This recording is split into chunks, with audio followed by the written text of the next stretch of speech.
kitchen, a house of making, Loretta singing on the radio. All right, welcome to Nashville Art Makers. I'm Ronny Criss, and with me right now is the great artist, photographer, Andy Detwiler, and we're really glad to talk with you today, Andy. Thanks, appreciate you having me. You got it. You know, basically just wanted to give people an opportunity here in Nashville and, you know, around the world as they look at our blog to get a little more information about you and check out your artwork. My first question for you is, what is it about photography that draws you to it? I guess first off, you have to know a little bit about me. So when I first moved to Tennessee, one of the things that I started doing was backpacking.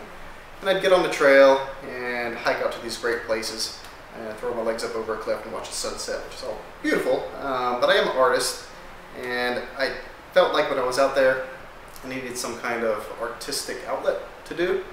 So one day I went and picked up a camera and took it out with me and realized that was probably one of the best purchases that I ever did, because on the trail, it really helped me to start slowing down a little bit, because before I had my camera, I would just kind of haul out to my campsite and get set up. But once I got a camera, I started slowing down a little bit, started noticing the trail and the hike a little bit more, because I was looking for things of that nature. So I guess it started helping me realize that it's not always necessarily the destination that's so important. Sometimes it's the journey, getting there, that's important as well. So, and actually once I started playing around with the camera a little bit more, I started realizing there was a lot more that you could do with a camera than just take pictures of pretty landscapes and things along the trail. Absolutely. I started playing with longer exposures, painting the camera, trying to get these motion blurs. So I started focusing on the colors and the forms and the shapes a little bit more than the subject matter or the object itself. Okay. And I started playing around with multiple exposures, which gave the pictures a little bit more of a impressionistic feel as well. Mm-hmm. So, I mean, in the end, yeah, it really did give me a good creative outlet when I was backpacking. I know that when what I read about you on your website, I believe, that this sort of impressionistic feel is something that you feel strongly about your photography. What is it about that, the impressionistic sort of vibe that in photography that makes you know, I guess it's not your standard pictures. So when I'm doing my photo impressionistic shots, it gives me a little more creative process in it. So I really have to focus and see the image in my mind before I start trying to make a shot like that, because you have no earthly idea at the end, because you're only seeing one image at a time when you're taking this picture. But when I'm doing multiple exposures, I have to see this in my head before I even start doing it. So it's a little more artistic control over the photography. Almost seems like you're more sort of painting with the light. Exactly, that's exactly what it is. Very cool. Now, a part of you started off just doing strictly photography, and I know that in recent works and just sort of where you've been leaning of late is mixed media.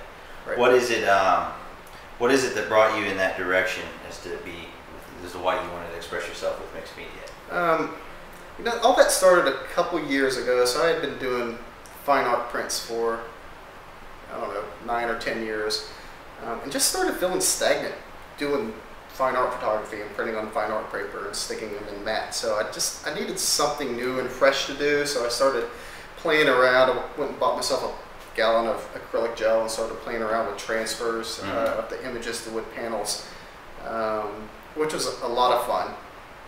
It gave me a lot more artistic control over the process of it. So as I'm transferring these images over to wood panels, I mean, depending on how you transfer it, you're going to get a different result every single time. So it gave me a little bit more artistic control over my art at that time.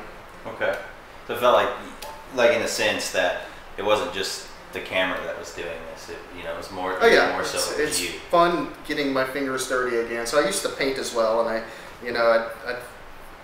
at the end of the night, I'd have paint all over my arms and fingers and stuff. And it's kind of the same way now that I'm doing these acrylic gel transfers, because I'll finish up a piece and I'm having to peel acrylic gel off of my arms by the end of the night. Nice. So it's fun to get my fingers dirty again. Awesome. In regards to subject matter, is there a particular type of subject matter that really inspires you, or something that you sort of are constantly drawn to that makes you want to take pictures of it? It's probably more when I see objects that I want to take pictures of. A lot of them are these old antiques, and it's not so much the object that inspires me as it is me thinking about the history of this object. So these old instruments that I take pictures of, you know, somebody handcrafted that instrument at some point, and thinking about that person who did that and where this instrument may have been played in the past. And you know, I'm doing a series of small children's toys as well, antique toys, and just thinking about where, you know, that thing was new at some point. Some kid opened this up under their Christmas tree one day and was playing with it for hours in the kitchen of their old house, and it got handed down to their kids, and then eventually to their grandkids. And you know, these objects have stories behind them that we don't really think about. Sure. So, and that's what is fun for me and inspires me when I'm taking pictures of them. Well, I think which people will see in the blog, especially with the pictures that we're focusing on in the blog, there, like you said, each object has a character and has a sort of a spirit or a story behind it. And the neat thing about your photography and the way that you are representing them is that it allows that sort of character to shine. It also gives it some of your own character into it. There's this marrying of the two, which is really beautiful. I think is really great. And also, speaking of that work, most of the recent work has, if you notice, has sort of a musical thread that's running through it. How did that come about? What is going on there? That probably all started about the same time I started doing the transfer. So I have a lot of great friends who are musicians, and they come over here and we have little picking parties in the parlor in the backyard, or we go down to the full moon picking parties. And it's, you know, it was about that time that I was making the transition from fine art stuff to the mixed media pieces. That I was trying to look at things a little bit differently. And I'd go down to these picking parties and I'd see these people, these fantastic musicians playing these old instruments, and I wanted to figure out how to capture the making of the music that was going on there. Not necessarily, and you'll notice in some of those images, I try to leave the human element out as much as possible, because I don't necessarily want a picture of somebody. I want a picture of this instrument being played and music being made. So you'll see there maybe the movement of their hands, because I'll do these longer exposures so you can actually see their hands moving on the instruments to try to convey actually the music being made more than anything. Sure. Very good. I think that a lot of times, well, we're so used to seeing pictures of people, right? You know, whether magazines and this, that, and to be able to sort of separate the people out of something and get to the essence of what's actually there. And it's, you know, that comes from me too. When I look at my house, and if I want a piece of art, I don't necessarily want a piece of art of somebody up there playing an instrument. I want a picture of the music, because that's, you know, that's really what inspires me too. So when I'm making art, I try to think about what I'm going to be, what I would actually want hanging in my own house. Exactly. So based on a little bit from your last question, you were mentioning being around a lot of musicians now and you know, going to the picking parties. That's obviously partially because you live in Music City in Nashville. Right. So with that and other things, what is it about Nashville that sort of helps influence some of your artistic choices of late? Okay, so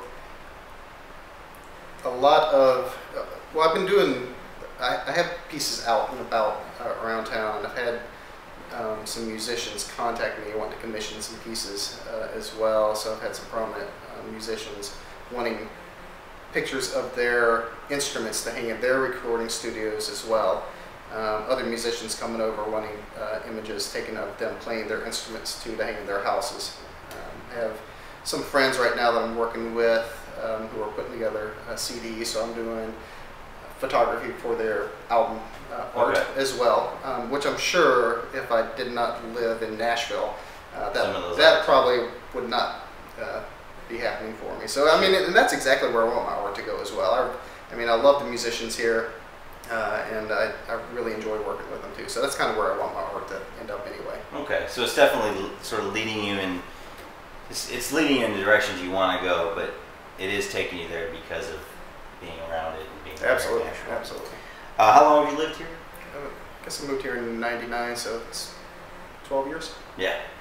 And you moved here originally from? The Deep South. So the Deep South. yeah, right along the coastal plains of South Mississippi. What was the name of the town? Long Beach. Long Beach, Mississippi. So growing up in Long Beach, Mississippi, you know, what is sort of the essence of that place? What is it like growing up there? Well, it's a small town, and it's there's a lot of people there who have been transplanted there. So I mean, you get down there and people don't have like the heavy Southern accent that a lot of people would expect from being in the deep South like that, because there's a lot of influence from the north moving down there, because it is right along the coastline. Sure. So as a kid there, just enjoyed playing along the coast and sticking my feet in the salt water. Nice, very good. I imagine part of growing up in a place like that sort of has an effect on sort of your worldview, or just sort of, it's obviously your base and where you come from. Mm-hmm. So what is like worldview, faith, anything of those nature, anything like that sort of influences you, or does it? Yeah, well, I don't know that it's worldview so much as it is.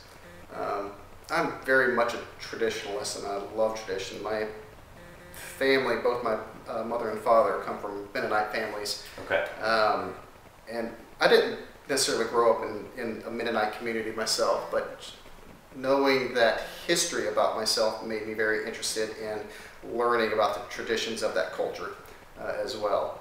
And it's the same with Mississippi, I guess, growing up in the deep South. I mean, there's a lot of culture in the deep South, and and now especially that I'm away from it, I'm very interested in looking back at it and learning about the culture of the deep South. So you'll see this in the images that I'm doing now. So you see these old churches, old hymnals and pews and stuff like that. Some of my new images that remind me of like my grandparents' church when we go to their farm during the summers or anything like that. And that, you know, a lot of the musical series I think is influenced by the deep South. So these old string band tunes that that originated from like deep South Mississippi during the 20s and 30s and that amount of time. So it's, I think a lot of my art is inspired probably by more traditions and cultures than anything.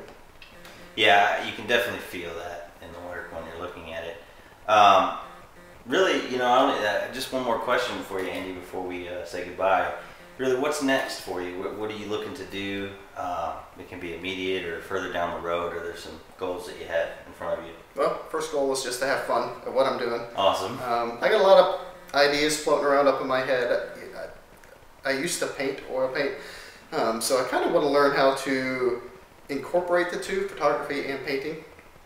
So I want to somehow paint on the panels and then transfer images over and try to blend the two images to make a new image, kind of a montage or something like that. Okay. That's going to be a process learning how to do it. But it's really pushing the mixed media. Yeah, exactly. And just having fun experimenting with different types of art. And who knows where I'm going to end up in the future. It's always a process. Yeah, it's one of those questions where it's good to kind of get an idea where people are going, but it's to be able to really say what's going to happen.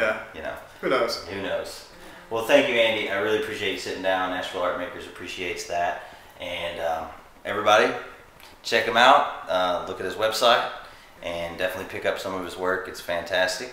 And you have anything to say before we go, Andy? No, that's it. I appreciate it. You got it. All right, thanks, guys. We'll see you next time. Bye.